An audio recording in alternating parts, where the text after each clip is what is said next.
Hi guys, so tonight's tale is taken from the Puffin Treasury of Children's Stories, and I'm going to be reading The Emperor's New Clothes. It's a Hans Christian Andersen story. It's retold by Wendy Cooling and illustrated by Ian Beck. Once upon a time, in a distant land, there lived an emperor who was known the world over for his extraordinary love of fine clothes. All his riches were used to buy the most beautiful silks, satins, laces and trimmings, and to pay the cleverest and most creative tailors in the land. He was the leader of fashion.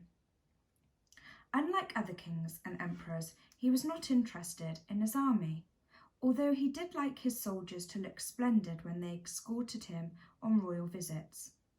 He was bored by government and left his ministers to run the country. All the emperor cared about was showing off his latest outfits and appearing in public looking finer and richer than anyone else. He was always changing his clothes, sometimes a dozen times a day, and although most rulers are to be found in their council chambers, the emperor was always sure to be in his wardrobe. In the emperor's city, life was full of pleasure, and many visitors came to enjoy the parties and the theatres, and sometimes to swindle the honest citizens. One day, two clever swindlers arrived in town. They claimed to be weavers, and they said they could weave the finest cloth imaginable. They claimed that their colours were as delicate as butterfly wings, their cloth as light as gossamer, and their patterns beautiful and unusually intricate. But more than this, they declared that their cloth had a magical quality and was invisible to all who was particularly stupid or not fit to do the jobs that they had been given. The wild claims of the swindlers soon reached the ears of the emperor, and he was intrigued. The cloth would make the most wonderful clothes, he thought, and how splendid it would be to tell the wise from the stupid amongst my people. The more the emperor thought about the cloth, the more irresistible the claims of the swindlers became, and he summoned them to his palace. "Weave the cloth at once," commanded the emperor, already longing to show off to his people a fabric the like of which had never been seen before. The swindlers asked for their money in advance. They then set up two looms and pretended to begin their work. They ordered golden threads and fine silks, which went straight into their bags, and they pretended to weave at their empty looms. They worked day and night, talking to no one. Soon the emperor was anxious to know how the weaving was going. Although he was quite confident of his own cleverness and was sure he would be able to see the magic cloth, he felt a little too uneasy to go to the looms himself. Instead, he sent his wise old minister, a man he trusted completely and was very fond of. He thought, well, he's a clever man who does a good job. He will surely see the fabric and report back to me. The minister went rather nervously to inspect the weaving, concerned because by now the whole city had heard of the magic quality of the cloth and everybody was talking about it. The swindlers invited the minister into their room, saying, "Don't you just love the pattern and the shine of the cloth? Have you ever seen such colours?" But the minister could see nothing. The wise old man peered closely at the looms and put out a hand to feel the cloth, but there was nothing there. "Can it be that I'm stupid?" wondered the minister. "I have never thought so before. But if I am, I must be careful not to let anyone know, for surely I'm not unfit for my job." "What is your opinion of the cloth, minister?" asked one of the swindlers. "Is it not the most splendid design you've ever seen?" "Oh, yes," replied the minister. "It truly is amazing. The colours are dazzling, and the cloth is finer than I would have ever thought possible. I shall go and tell the emperor at once how much I admire it." The swindlers described the cloth in great detail, and the minister listened carefully so that he could repeat their words to the emperor, and that is just what he did. The swindlers demanded more money, more golden thread and silk, and pretended to work still longer at their looms. But the thread and the silk went straight into their pockets, and the looms were empty.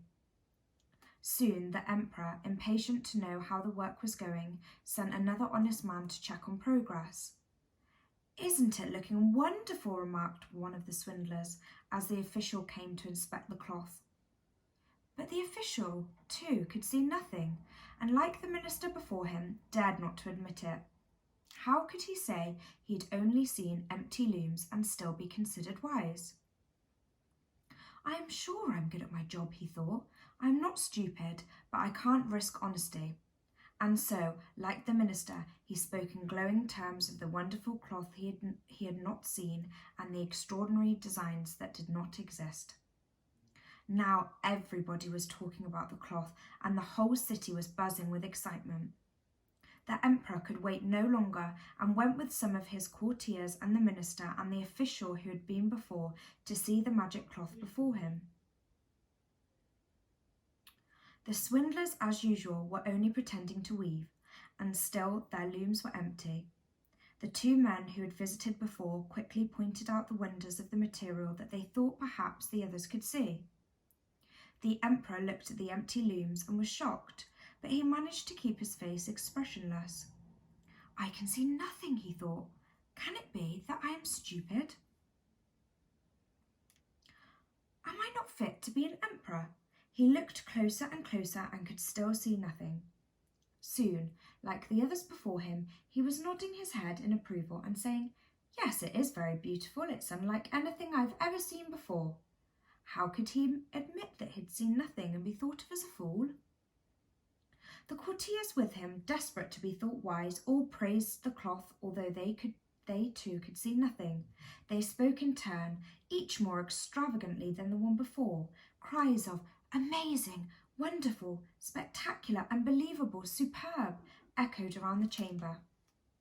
The emperor ordered the swindlers to make him some clothes out of the cloth to wear at a great procession due to take place the next week. To show his delight and approval, he gave each swindler a medal, the Emperor's Cross, to wear from his buttonhole, and he declared them to be lords of the loom. The swindlers pretended to work all the way through the night, right up until the day of the procession, burning 16 candles at the window so that the people of the city could see them. They pretended to take the cloth from the loom, to cut out the invisible garments with a huge pair of scissors, and to work away with needles and thread. At last, the morning came. "The clothes are ready. Let the emperor know." The atmosphere was tense as the emperor entered the room.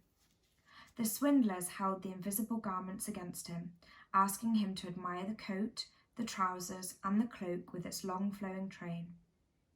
They remarked on the lightness of the garments. "They are so light," they said, it will feel as if you have nothing on at all."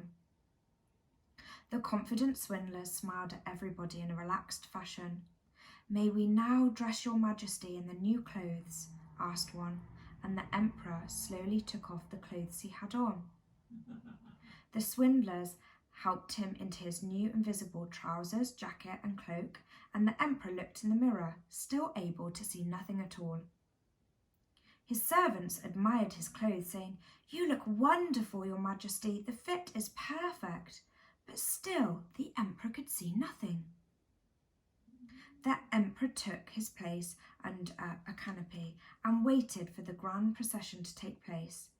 Doesn't the suit shimmer in the sunlight?" he commented to his courtiers. In return, they mentioned the exquisite fit of the clothes and the lightness of the material. In the city, the people thronged the streets, all of them remarking on the beauty and the quality of the emperor's new clothes.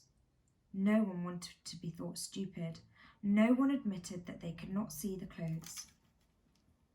The emperor's procession made its way through the town and seemed to be a huge success, until suddenly a little child who knew nothing of adult pride called out, "The emperor is naked! The emperor has nothing on!" The boy's father said, "Listen to the voice of the innocent child." Whispers spread through the crowd. Voices could be heard saying, "He's naked. He has nothing on. Listen to the child." Soon the voices were louder and were crying, "The emperor has nothing on at all." And the emperor knew that it was true. He knew that he had been fooled. But he was a proud man, and although inside he cringed with embarrassment, he held himself straight and walked on with dignity. And his gentleman in waiting walked proudly behind him, holding the lighter than cobweb train that really was not there at all. The end.